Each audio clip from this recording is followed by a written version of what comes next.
Alhamdulillahi Rabbil Alamin. Innal hamdalillah nahmaduhu wa nasta'inuhu wa nastaghfiruh wa na'udzu billahi min syururi anfusina wa min sayyiati a'malina. May yahdihillahu fala mudilla lahu wa may yudlil fala hadiya lahu. Asyhadu an la ilaha illallah wahdahu la syarika lah wa asyhadu anna Muhammadan abduhu wa rasuluh. Allahumma salli ala sayyidina Muhammad wa ala alihi wa sahbihi wa man tabi'ahum bi ihsanin ila yaumiddin. Amma ba'd, fa ya ayyuhal hadirun, ittaqullaha haqqa tuqatih wa la tamutunna illa wa antum muslimun. Shadaqallahul azim. Ma'asyiral muslimin, jamaah Jum'ah rahimakumullah. Marilah kita panjatkan syukur kehadirat Allah atas nikmat-nikmatnya, utamanya nikmat sehat. Kita sempat menjalankan ibadah rangkaian sholat Jum'ah siang hari ini. Sholawat salam semoga dilimpahkan kepada junjungan kita, Nabi kita Muhammad sallallahu alaihi wasallam, para keluarga, sahabat, dan pengikut-pengikutnya. Ujungnya, marilah kita memantapkan iman dan takwa kita. Takwa kepada Allah, menjalankan perintah-perintahnya, menjauhi larangan-larangannya. Imtithalu awamirillah wajtinabu nawahihi. Mengawali khutbah ini saya akan bacakan ayat Al-Quran Al-Baqarah surat 261. A'udzu billahi minasyaitonir rajim. Mathalul ladzina yunfiquna amwalahum fi sabilillah kamathali habbatin ambatat sab'a sanabila fi kulli sumbulatin mi'atu habbah. Wallahu yudha'ifu liman yasha wallahu wasi'un alim. Perumpamaan orang-orang yang menginfakkan hartanya di jalan Allah adalah seperti sebutir benih yang menumbuhkan 7 tangkai. Pada setiap tangkai ada 100 biji. Allah melipat gandakan pahala bagi siapa yang Dia kehendaki. Allah Maha luas lagi Maha mengetahui. Ma'asyiral muslimin rahimakumullah. Beberapa hari yang lalu kita berjumpa dengan Hari Raya Idul Adha 1445 Hijriah. Sebagai upaya untuk terus menuju kualitas iman dan takwa kita, atau kualitas hidup beragama kita, sebaiknya kita melakukan renungan tentang Idul Adha kemarin sebagai pelajaran untuk menatap Idul Adha yang akan datang. Begitu juga untuk kegiatan-kegiatan penting lain di waktu yang akan datang. Ma'asyiral muslimin rahimakumullah. Momentum Idul Adha erat berkaitan dengan amal harta.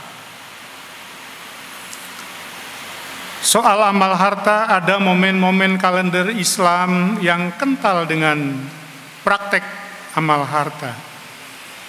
Begitu juga kental dengan anjuran puasa. Di antaranya kita bisa melihat pertama yang paling jelas Ramadan. Dalam Ramadan selain ada puasa juga ada kewajiban berbagi berupa zakat fitrah. Bahkan sebagian orang kaya melaksanakan kewajiban zakat mal zakat harta benda juga pada bulan Ramadan. Dan di dalam bulan Ramadan umat Islam betul-betul termotivasi melakukan anjuran infak dan sedekah karena mengharapkan pelipatan pahalanya. Bulan Syawal, pada bulan ini selain ada puasa sunnah 6 hari, ada kegiatan masyarakat berupa silaturahmi halal bihalal. Kita paham, silaturahmi untuk mempererat jalinan persaudaraan itu akan efektif kalau dilakukan dengan memberi, menjadi tangan di atas. Silaturahmi itu kurang efektif kalau dengan meminta, menjadi tangan di bawah. Di dalam memberi ini berarti ada amal harta. Bulan sekarang ini bulan Dzulhijjah. Dalam bulan ini di samping ada ibadah haji, ada puasa sunnah, tarwiyah dan arafah. Juga ada amal harta yang sangat besar potensinya, yaitu menyembelih hewan kurban. Penyembelihan hewan kurban dilakukan dalam rangka taqarruban ilallah, mendekat kepada Allah dengan memberikan kesenangan, memberikan kebahagiaan bagi orang miskin dan duafa. Nah, ibadah kurban ini menggambarkan bahwa kita bisa dekat dengan Allah apabila kita mau dekat dengan sesama, terutama dengan duafa. Kedekatan kita dengan duafa atau orang lemah tentu melalui pemberian apa yang mereka butuhkan. Sedangkan sebentar lagi kita akan ketemu dengan bulan Muharram. Setelah Dzulhijjah nyambung bulan Muharram, dalam bulan ini di samping ada puasa sunnah juga ada anjuran berbagi, yaitu anjuran memberikan santunan anak yatim. Dan seterusnya momentum-momentum di bulan di dalam kalender Islam. Intinya, kita banyak diajak untuk berbagi pada momen-momen di atas dengan amal harta benda yang kebetulan atau memang didesain oleh agama kita, syariat kita, diiringi dengan ibadah puasa. Jadi beriringan antara anjuran atau perintah puasa dengan anjuran atau perintah berbagi. Yang harus menjadi lebih kita pahami bahwa amal harta benda yang dilakukan oleh orang mampu al-mustafi kepada orang lemah ad-du'afa itu dimaksudkan untuk mewujudkan kebersamaan dan kesejahteraan. Masyiral muslimin rahimakumullah, soal berbagi.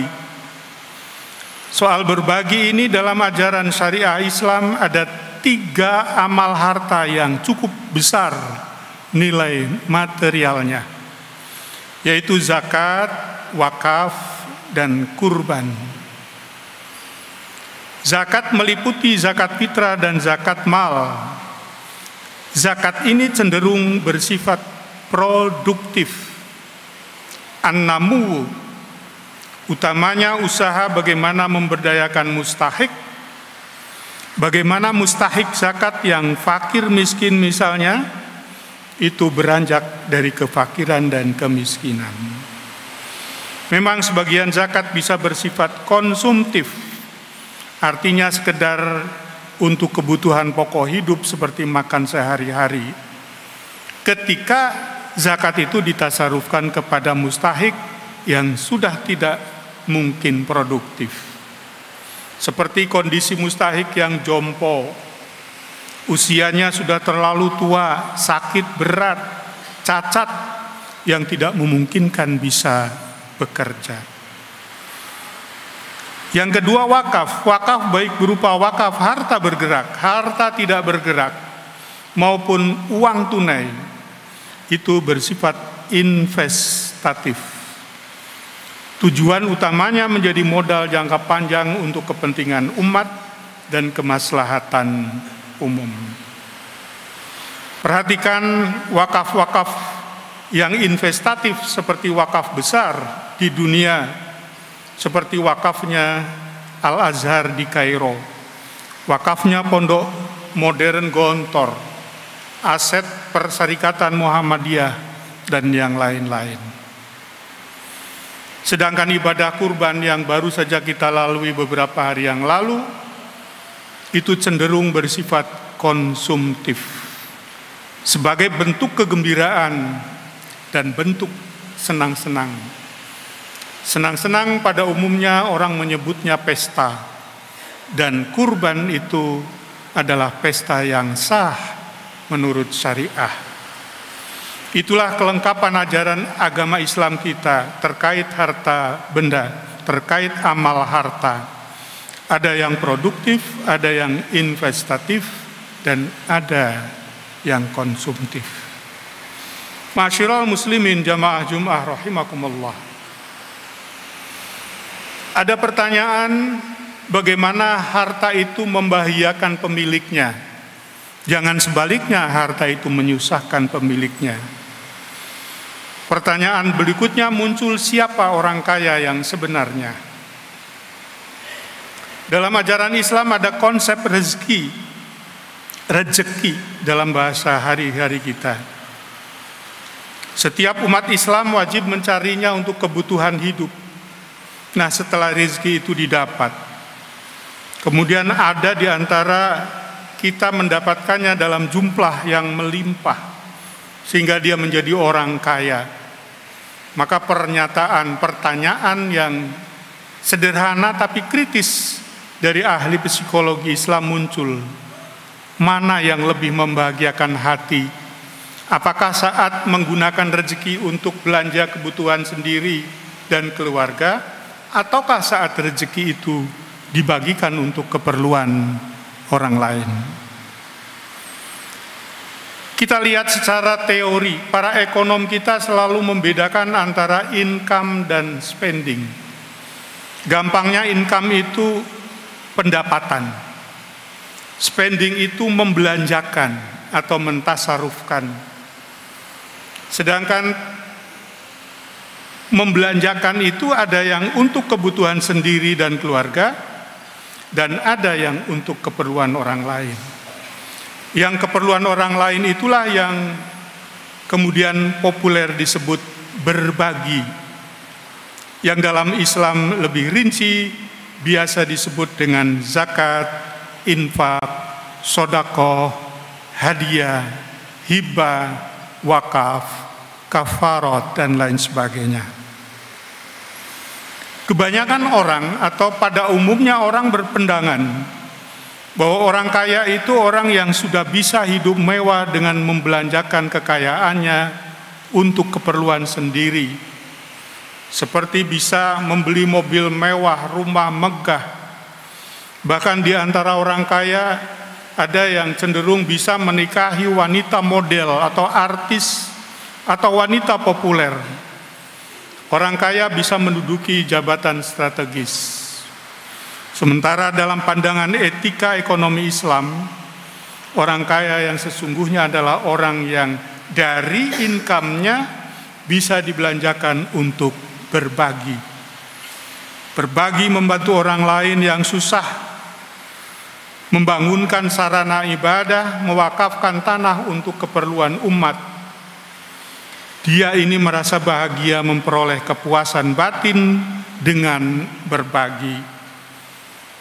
Kepuasan batinnya melebihi rasa bahagianya saat mentasarufkan untuk keperluan sendiri. Bahkan dengan berbagi lebih bahagia dibanding saat mendapatkannya. Itulah orang kaya yang sebenarnya, dan itulah inti kebahagiaan harta. Jadi orang kaya adalah orang yang suka berbagi, yang suka sedekah, yang suka amal harta. Dan puncak kebahagiaan harta terletak pada saat si kaya itu berbagi. Kesimpulan itu bukan hanya keterangan teoritis agama Islam, agama kita, yang mengajarkan misalnya al-yadul ulya khairun minal yadis sufla, tangan di atas lebih baik dari tangan di bawah. Tapi sudah dibuktikan dengan hasil penelitian empirik yang dilakukan oleh peneliti perguruan tinggi Bonafide seperti Lara Atkin dari Simon Fresh University dan Elizabeth Dunn dari University of Columbia. Ma'asyiral muslimin jamaah sunnah rahimakumullah. Akhirnya saya mengajak, marilah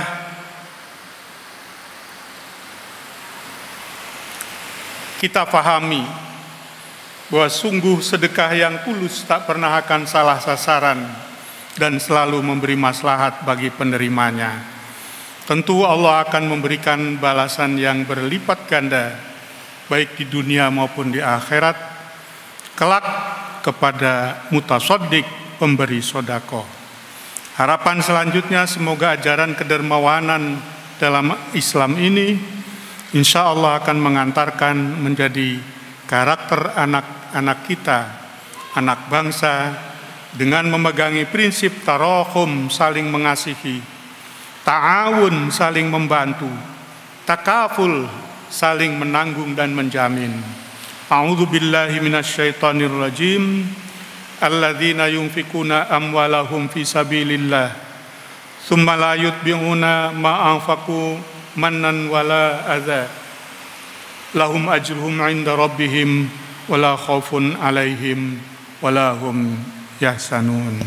Barakallahu li wa lakum fil Qur'anil azim wa nafa'ani wa iyyakum fihi minal ayati wa dzikril hakim wa taqabbal minni wa minkum tilawatah innahu huwas samiul alim wa qur rabbi ighfir warham wa anta khairur rahimin fastaghfiru innahu huwal ghafurur rahim.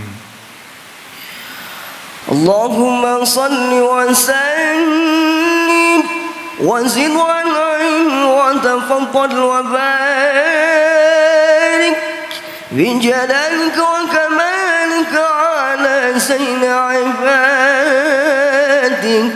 واشرف في عبادك سيدنا ومولانا محمد وعلى آله وصحبه وبارك وسلم ورضي الله تبارك وتعالى عن كل صحابة رسول الله أجمعين.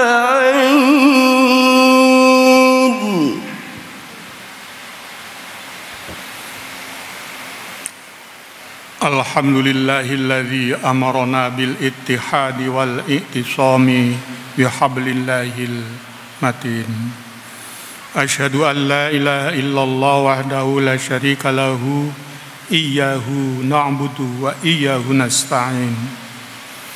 Wa asyhadu anna Muhammadan abduhu wa rasuluh al-mab'utsu rahmatan lil alamin.